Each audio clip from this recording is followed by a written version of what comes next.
നമുക്ക് അരവിന്ദിന്റെ മക്കളുടെ വരാൻ പോകുന്ന ദിവസങ്ങളിൽ നല്ലൊരു കഥ കേട്ടാലോ? വീഡിയോ ഇഷ്ടപ്പെടുവാണെങ്കിൽ ലൈക്ക് ചെയ്ത് ഹൈപ്പ് ചെയ്യാൻ മറക്കരുത് കേട്ടോ. അങ്ങനെ നമ്മൾ കാണുന്ന ഒടുവില് വിനീതിനെ ഗംഗയും സുജാത സ്വീകരിക്കുവാണ്. സുജാതയ്ക്ക് മനസ്സിലായി തന്റെ മോളുടെ മരുമോന്റെ ക്രൂരത എത്രമാത്രം വലുതാന്നുള്ള കാര്യം.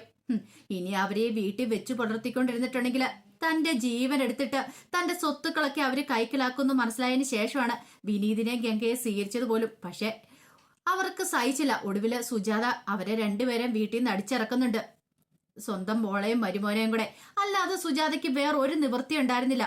താൻ എത്ര വലിയ അപരാധമാണ് മുമ്പ് വിനീതിനോടും ഗംഗയോടും ചെയ്തെന്നുള്ള തിരിച്ചറിവ് സുജാതയുടെ മനസ്സിലുണ്ടാവുന്നുണ്ടായിരുന്നു.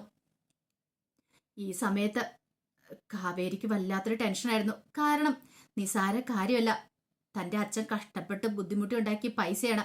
ആ പൈസയാണ് അങ്കിളുടെ കൈ കൊടുത്ത് സ്ഥലം മേടിക്കാനായിട്ട്. ഒടുവില് അങ്കിള് ചതിച്ചിട്ട് ആ സ്ഥലം കൈക്കലാക്കിയിരിക്കുന്നു. പോരാത്തതിന് അവിടുത്തെ ഭൂമി പൂജയാണ് നടക്കാൻ പോകുന്നത്. നിവിനിത് പറഞ്ഞു കഴിഞ്ഞപ്പം കാവേരി പറഞ്ഞു, ഒരു കാരണവശാലും ഞാനിത് വെറുതെ വിടാൻ പോകുന്നില്ല.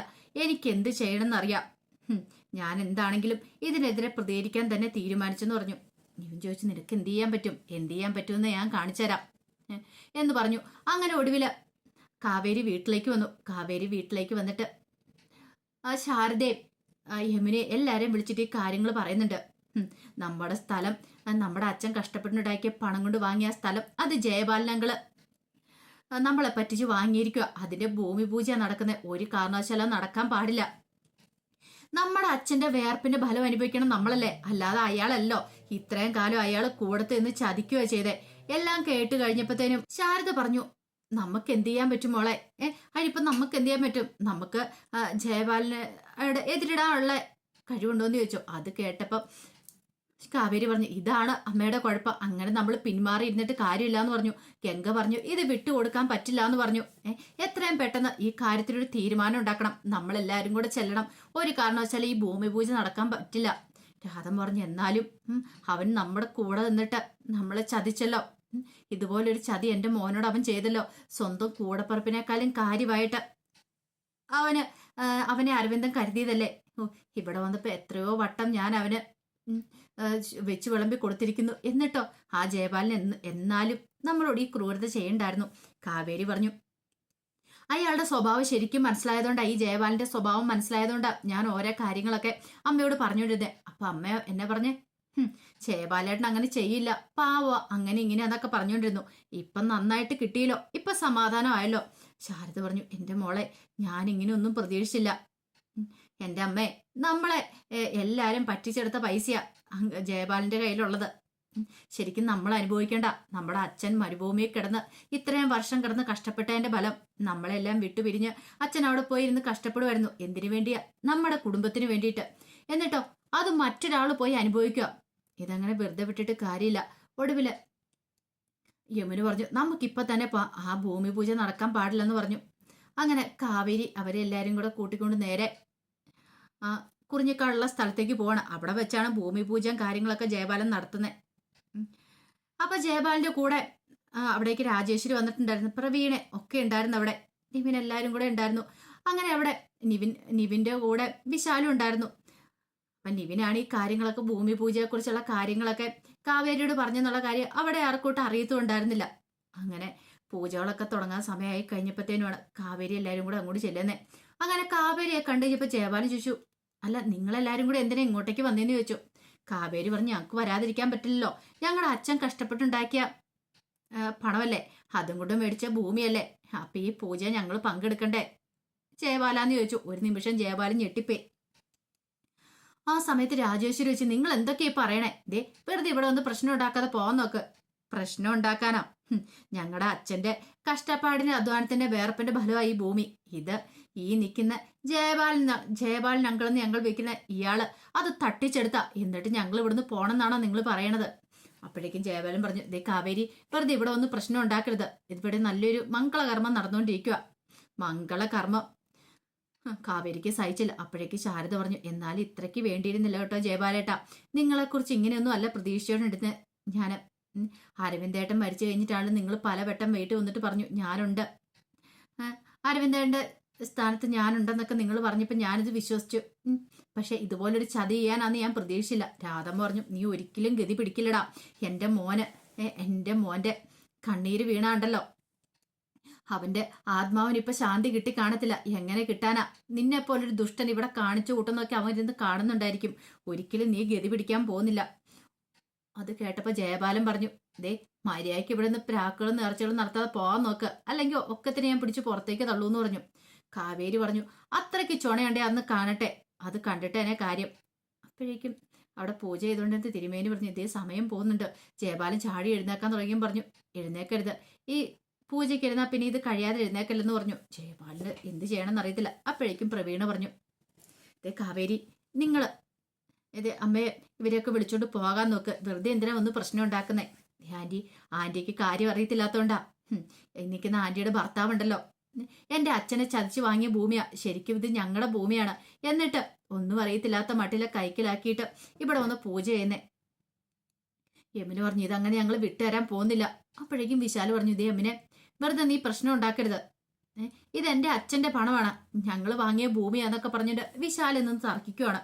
ഒടുവിൽ അങ്ങോട്ടും ഇങ്ങോട്ടും വാക്ക് തർക്കവും കാര്യങ്ങളായി. അപ്പോഴേക്കും നിവിൻ പറഞ്ഞു, അങ്കിളെ, ഇത് ഇവരുടെ അങ്കിള് അരവിന്ദൻ അങ്കിള് വാങ്ങിയതാണെങ്കിൽ പിന്നെ അങ്കിൾ എന്തിനാ ഇതിന്റെ ഇടയ്ക്കിലേക്ക് കയറാൻ പോയത്? അവരുടെ ആണെങ്കിൽ അങ്ങ് തിരിച്ചു കൊടുത്തേക്ക് വെറുതെ ഒരു പ്രശ്നം ഉണ്ടാക്കണമെന്ന് ചോദിച്ചു. അപ്പോഴേക്കും ജയപാലൻ രൂക്ഷമായിട്ട് നിവിനെ ഒന്ന് നോക്കി. രാജേശ്വരി പറഞ്ഞു, നിനക്കെന്തറിയാം, നീ എവിടെ മിണ്ടാതിരുന്നാ മതി. വലിയ ആൾക്കാർ സംസാരിക്കുന്ന ഇടയ്ക്ക് കയറി സംസാരിക്കേണ്ട കാര്യമില്ല, പറഞ്ഞു കേട്ടോടാ. നിന്നോട് ആരെങ്കിലും ഇവിടെ അഭിപ്രായം ചോദിച്ചോ എന്നൊക്കെ ചോദിച്ചു.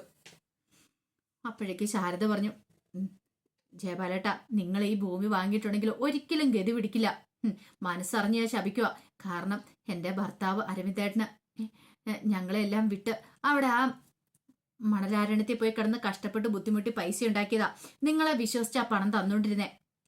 അപ്പോഴേക്കും കാവേരി പറഞ്ഞു, എല്ലാ മാസവും അച്ഛൻ കൃത്യമായിട്ട് പൈസ തരുന്നുണ്ടായിരുന്നു.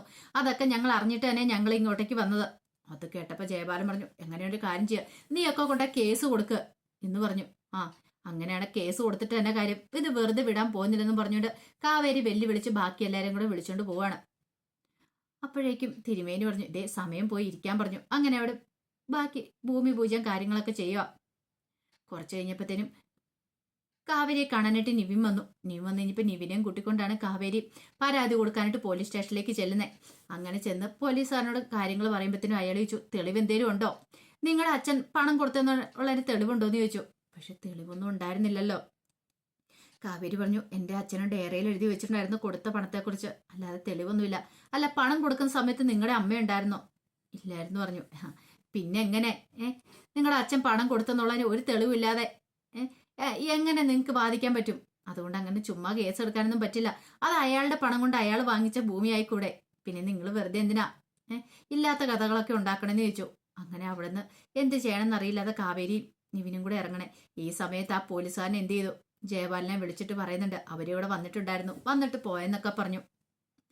കാവേരിയുടെ ഒപ്പം നിവിൻ നടക്കുന്ന ഒട്ടും രാജേശ്വരിക്ക് അങ്ങ് സൂഹിക്കുന്നുണ്ടായിരുന്നില്ല. ഒടുവില് ജയപാലൻ വന്നിട്ട് രാജേശ്വരി പറഞ്ഞു, എത്രയും പെട്ടെന്ന് തന്നെ രാഗിണിയുടെ അതുപോലെ നിവിനെ കൂടെ വിവാഹം നടത്തണം. ഇതിങ്ങനെ മുന്നോട്ട് കൊണ്ടുപോയിട്ട് കാര്യമില്ല. അവൻ എപ്പം നോക്കിയാലും ആ കാവേരിയുടെ പിന്നാലെയാണ്. അതത്ര നല്ല കാര്യമൊന്നും അല്ലാന്ന് പറഞ്ഞു. അത് കേട്ടപ്പോൾ രാജേശ്വരി പറഞ്ഞു, അങ്ങനെയൊന്നുമില്ല, അവനവിടെ പോകുന്നല്ലാതെ വേറൊന്നുമില്ല. പിന്നെ അത് നിനക്ക് തോന്നാ, അവനാ കാവേരിയുമായിട്ട് ഭയങ്കര അടുപ്പത്തില്ല. അവളുടെ എല്ലാ കാര്യത്തിനും അവനാ നടക്കുന്നത്. സൂക്ഷിച്ചില്ലെങ്കിൽ പിന്നെ തൂക്കിക്കേണ്ടി വരൂന്ന് പറഞ്ഞു. അത് കേട്ടപ്പോൾ രാജേശ്വരിക്ക് ഭയങ്കര ടെൻഷനായി. രാജേശ്വരി എന്ത് ചെയ്തു, കാവേരിയുടെ വീട്ടിലേക്ക് വരുവാണ്. രാജേശ്വരിയെ കണ്ടു കഴിഞ്ഞപ്പോൾ ശാരദ ഇറങ്ങി ചെന്നിട്ട് ചോദിച്ചു, എന്താ കാര്യം എന്താന്ന് ചോദിച്ചു. നിങ്ങളുടെ മോളുണ്ടല്ലോ ആ കാവേരി, അവളോട് അടങ്ങിയിരുന്നോളാൻ പറയണം. അവളുടെ പിടിപാട് കൊമ്പത്താണല്ലോ. എൻ്റെ മോനെ കറക്കിയെടുക്കാൻ നോക്കിയാൽ ഞാൻ വെറുതെ ഇരിക്കില്ല. അപ്പോഴേക്ക് എമിന് വന്നിട്ട് ചോദിച്ചു, എന്തൊക്കെയാ നിങ്ങൾ പറയണെന്ന് ചോദിച്ചു. നീയൊന്നും കൂടുതലും ഉണ്ടല്ലോ, നിങ്ങളുടെ മോളുണ്ടല്ലോ കാവേരി എന്നും ചോദിച്ചോണ്ട് ശാരദയുടെ അടുത്തേക്ക് വന്നു.